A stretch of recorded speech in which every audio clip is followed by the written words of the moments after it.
Imagine an operating system so lightweight and efficient that it brings core functionality to life without unnecessary complexity. Welcome to Orkan, our OS mini project.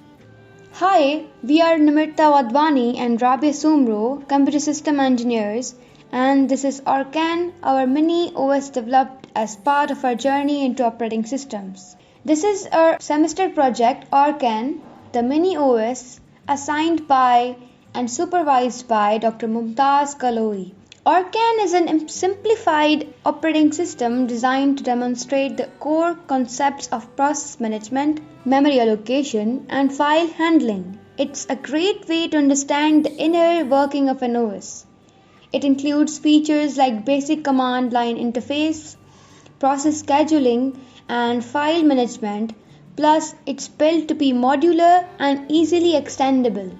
So, moving on the code, यहाँ पे हमने shimmering effect लगाया हुआ है. Intro जैसे ही होगा वो जो वेलकम मैसेज होगा वो शिमरिंग इफेक्ट के साथ आएगा. तो हमने एक फंक्शन बनाया हुआ है शिमर इफेक्ट के नाम से, जहाँ पे 6 कलर्स शिमर होंगे विद द मैसेज जो हमारा इंट्रो मैसेज है.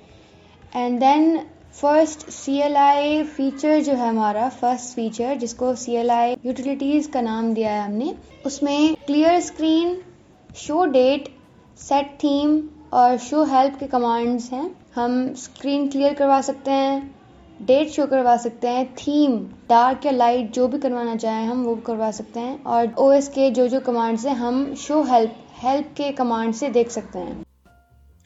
हमारा जो नेक्स्ट फीचर है वो है फाइल मैनेजमेंट. अब इसमें बेसिकली हम लोग फाइल क्रिएट कर सकते हैं, डिलीट कर सकते हैं, रीड कर सकते हैं.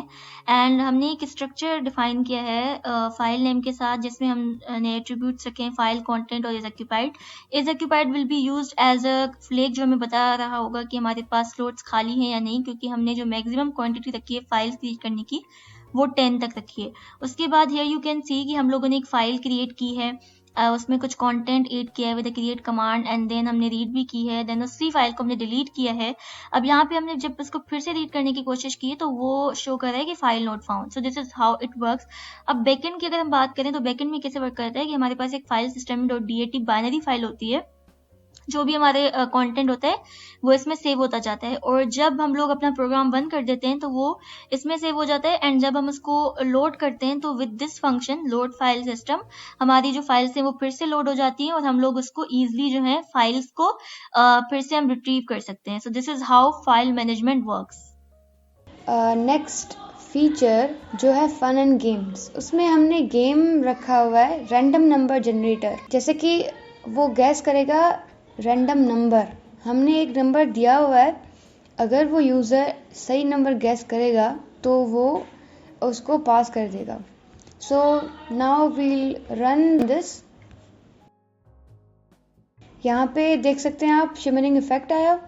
उसके बाद हम हेल्प कमांड लिखेंगे, जिसके थ्रू वो हमें सारे कमांड्स बताएगा कि कौन से हैं.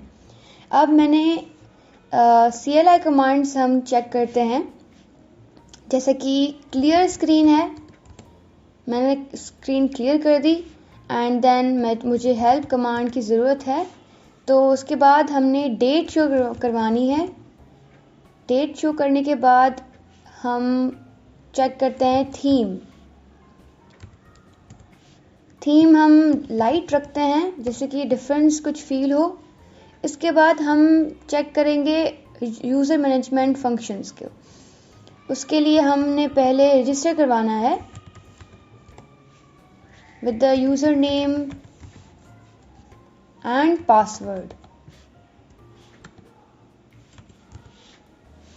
यहाँ पे लिखा हुआ है कि आप सक्सेसफुली रजिस्टर हो गए हैं, and then we'll try the login feature. आप यूज़र नेम लिखेंगे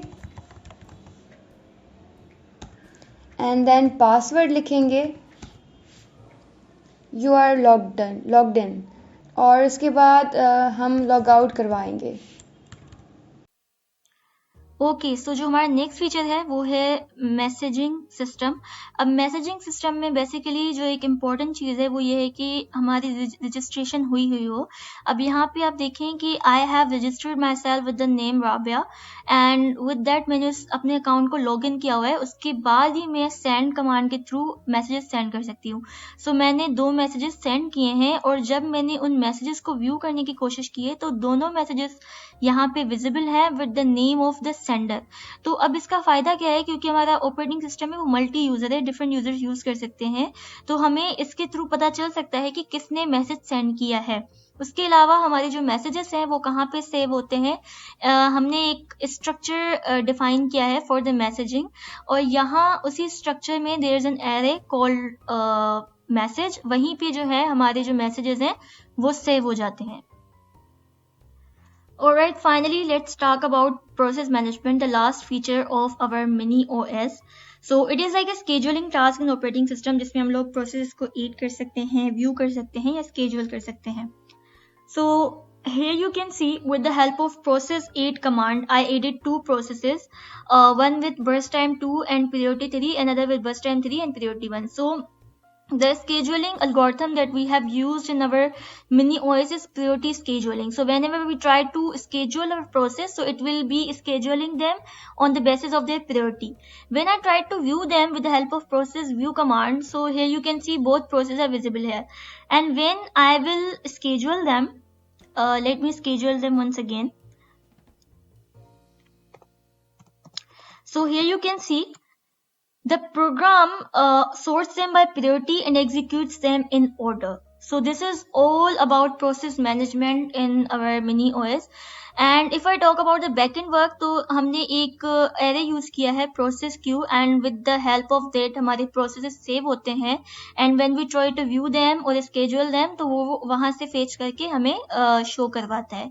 So yeah, this is all from our side. Finally, I would like to show the memory chart of our mini OS. Here you can see जो RAM हमारा mini OS use कर रहा है वो है 2.7 KB of RAM, and if we talk about combined usage of total memory and storage, so it is 4 KB, like 1.2 KB of persistent storage and 2.7 KB of volatile memory. So yep, this is all from our side. Thank you so much. I hope you enjoyed this video.